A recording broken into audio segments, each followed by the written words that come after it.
మీకు జ్ఞాపక శక్తి తగ్గిపోతుందా? అన్నీ మర్చిపోతున్నారా?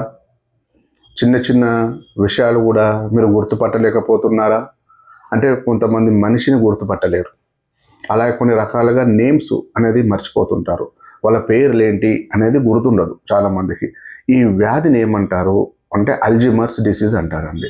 ఈ అల్జీమర్స్ వ్యాధి అనేది ఎక్కువగా మనకు ఓల్డ్ ఏజ్లో చూస్తుంటాం. అంటే 65 నుంచి 60 సంవత్సరాల వయసు ఉన్న వాళ్ళలో ఈ అల్జీమర్స్ ప్రాబ్లం చూస్తుంటాం. అంటే వాళ్ళ జ్ఞాపక శక్తి తగ్గిపోతుంటుంది. అంటే వాళ్ళలో ఎలా ఉంటుందంటే, అంటే మన గత 2-3 సంవత్సరాల నుంచి ఉన్న మెమొరీ అనేది తగ్గిపోతుంది, గుర్తుండదు. కానీ పాత జ్ఞాపకాలు, లాంగ్ టర్మ్ మెమోరీస్ ఉంటాయి కదండి, అంటే ఒక 10 సంవత్సరాల ముందు జరిగిన విషయాలు గుర్తుంటాయి కొంచెం.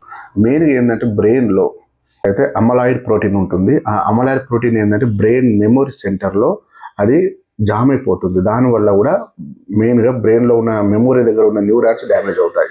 దీని కారణాల వల్ల కూడా మనకు ఈ అల్జీమర్స్ ప్రాబ్లం వస్తుందండి. అలాగే మెయిన్గా బ్రెయిన్ అట్రోపీ అంటాం. అక్కడ మెమొరీ సెంటర్ దగ్గర బ్రెయిన్ కొంచెం చిన్నగా అయిపోవడం వల్ల కూడా ఈ ప్రాబ్లం ఉంటాయి. కానీ దీనికి మనకి ఇంగ్లీష్లో ఎక్కువగా మందులు ఉండవు.